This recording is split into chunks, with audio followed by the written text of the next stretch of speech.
competencia y la peculiaridad regional marcarían esta dinámica. En lo que ahora llamamos el Ecuador, la multiplicación de centros urbanos fue grande, junto a Quito, Cuenca y Riobamba, ya que nuestra ciudad se va a consolidar como la segunda ciudad en los Andes durante la colonia. Van a aparecer, además de esto, 24 centros poblados. Este dato también es clave recordar la trascendencia que va a tener en el desarrollo de la época colonial nuestra ciudad, junto con Cuenca.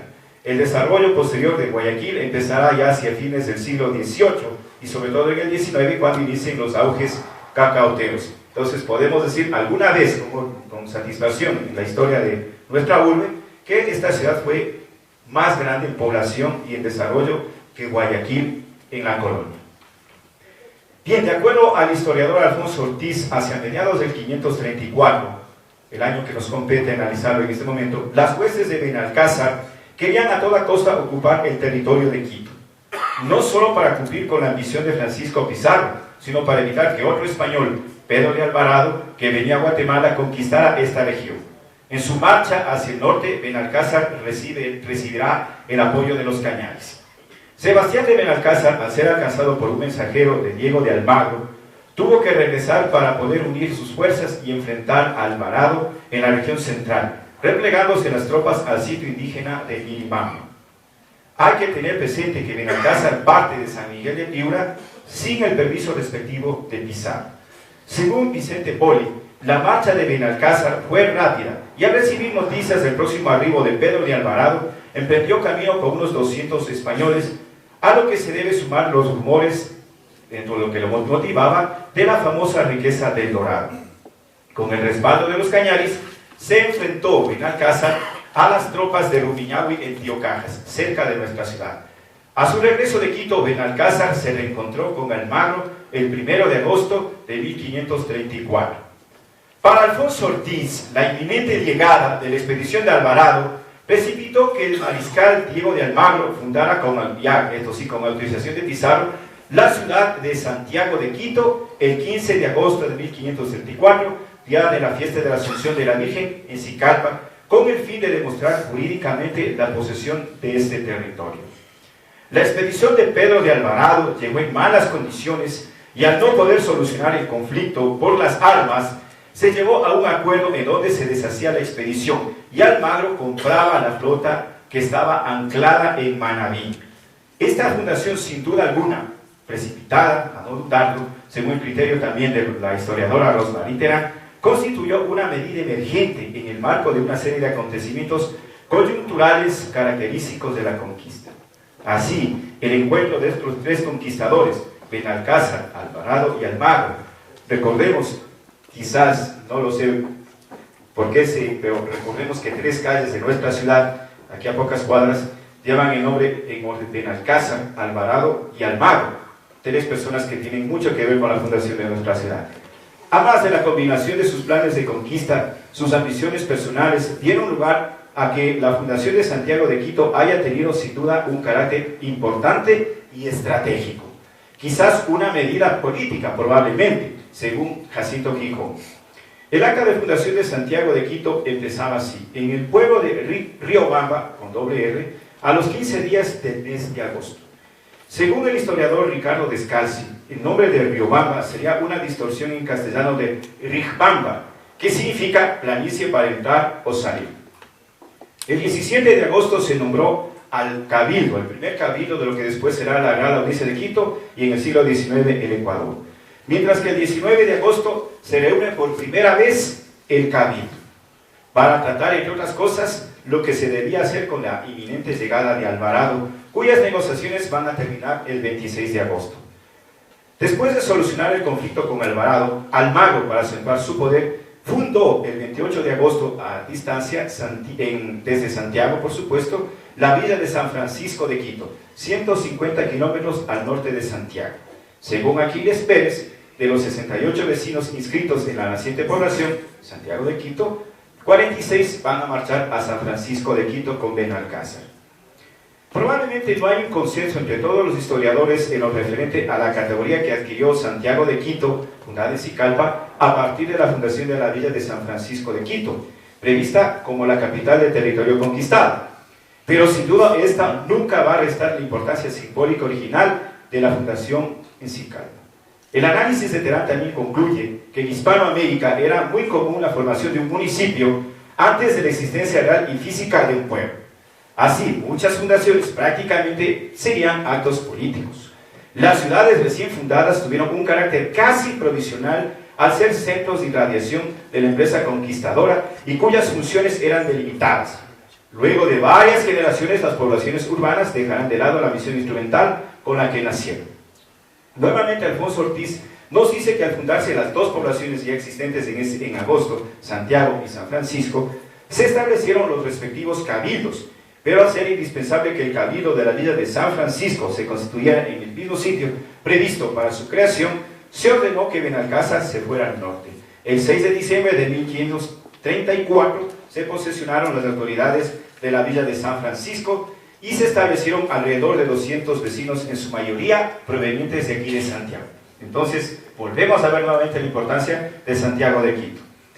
Pero, ¿qué iba a suceder con Santiago de Quito? La villa de San Francisco crecía, pero la ciudad de Santiago, que fue fundada con esa categoría, se iba despoblando, cada en pocos años reducida a un pequeño asiento que pasaría después a llamarse o conocido como San Pedro de Riobamba.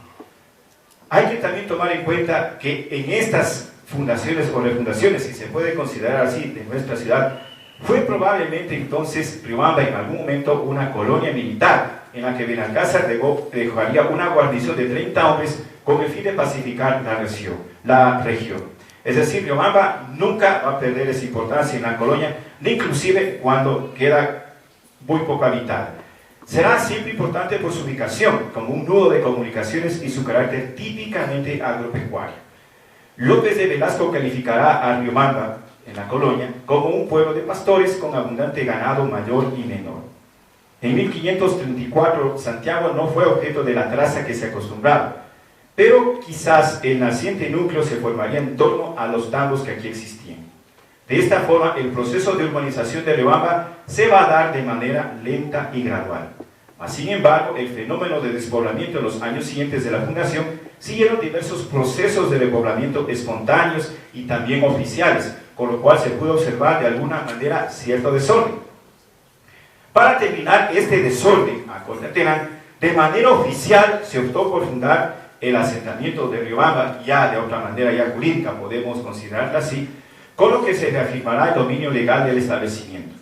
Los cabildantes quiteños van a nombrar al capitán Antonio de Rivera y Luis Dice Mayor como los responsables o los comisionados para efectuar esta nueva refundación o este nuevo reasentamiento, hecho que se cumplirá el 9 de julio de 1575, quizás una fecha a veces poco conocida o porque no divulgada.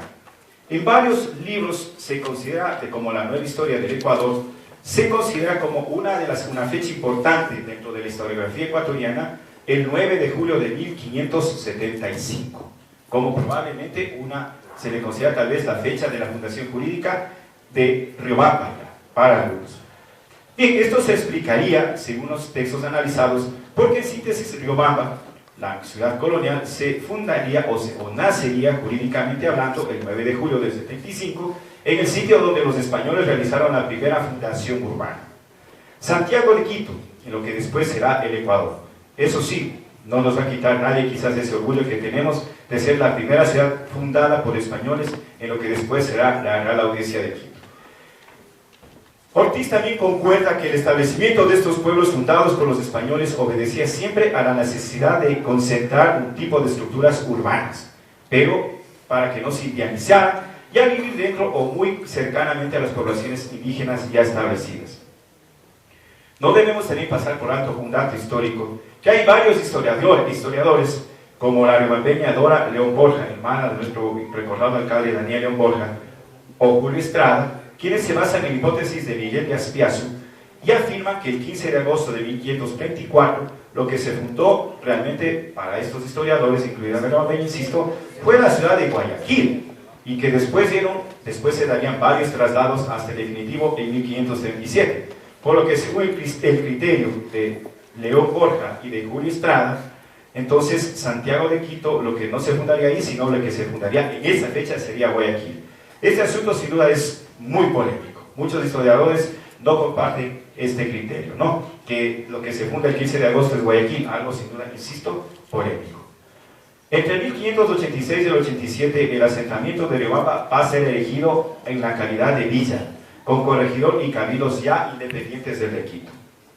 Como una iniciativa del virrey del Perú, Fernando de Torres y Portugal, conocido como el Conde de Villar Don Pardo. Y como una señal de agradecimiento, se puso al nombre de la población Villa del Villar Don Pardo, denominación que, como conocemos, nunca prosperó. Recordemos que con la independencia también se decretó que esta ciudad se llame Ciudad de Bolívar, pero tampoco prosperaría. Y simplemente la seguimos conociendo como San Pedro de Riobamba.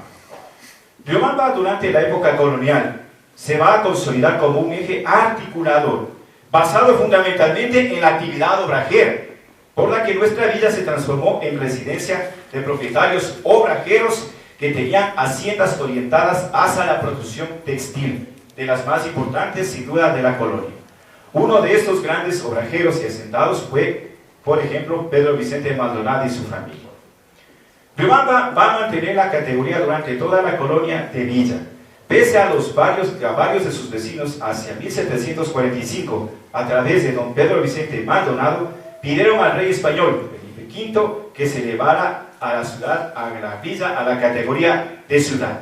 Una gracia real que nunca fue otorgada. Riobamba entonces va a conservar la categoría de villa hasta su destrucción el 4 de febrero de 1797 en un fatídico terremoto que, como conocemos en nuestra historia local, arrasó completamente la ciudad. Muchas gracias.